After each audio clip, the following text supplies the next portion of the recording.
Someone just said that's so embarrassing, I would die right there and then. Yes, I know. But sadly, it's not the most embarrassing thing I've done in my time. So I've had plenty of practice making myself look like an idiot. Anyway, delegates. So lots of questions like, what do you think about Miss So-and-so? And who would you give the crown to? And who was surprise places to you? And things like that.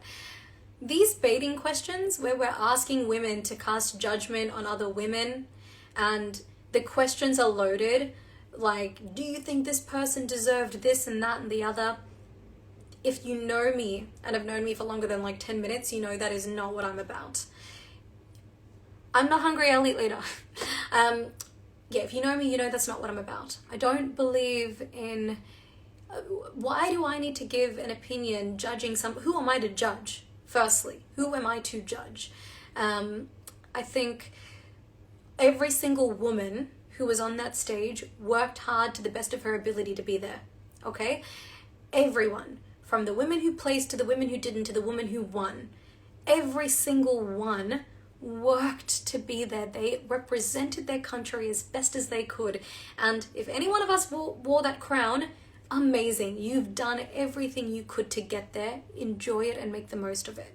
And I think, you know, yes, there are women that I got to know that I think, oh my God, there are so many women in that batch where I think you are still a Miss Universe to me, no matter what the outcome is. But things, you know, the way the competition unfolded, that's how it unfolded. And I think that, like I said, it's one woman's destiny and it's everybody else's journey.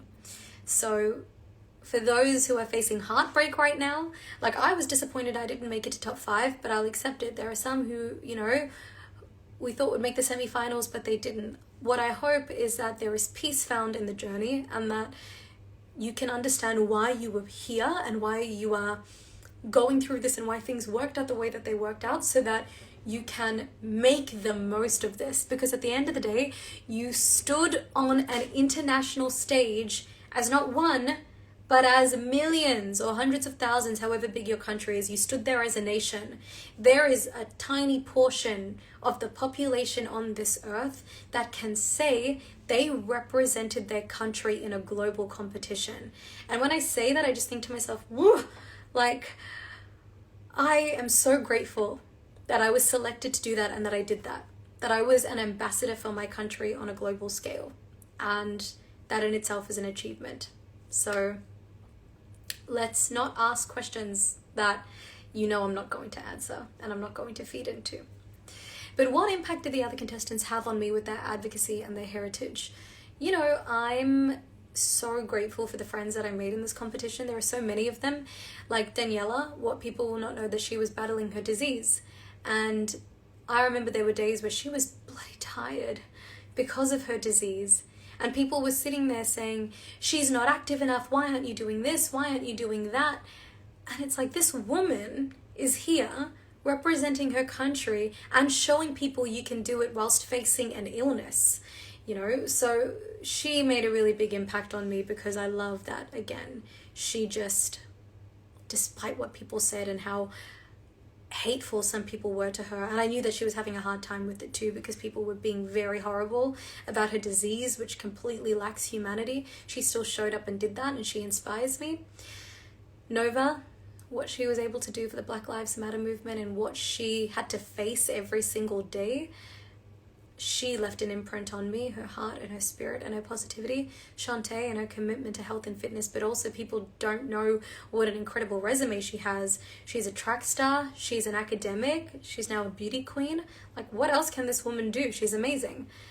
Hillary Barbados, my friend who is an advocate for overcoming gendered violence, and she has gotten messages from people all over the world now who have said to her, because of you, I've been able to go to the police and I've been able to speak up about domestic abuse I've faced. So, you know, these are just a few. Lenka, her commitment to sustainability, she won the bloody Impact Award. Yeah, my queen. So, all I'm going to say is, with my friends, all hail the queens, because they have changed my life forever. And someone saying, did it feel competitive with the other women? I didn't know what to expect going into this, because I'll be honest, you know, there are many different dynamics that come out when you are in a situation like this. And I'll be real, at the national level, Miss Australia, I had many beautiful friends, but there were some experiences that were a little bit rough.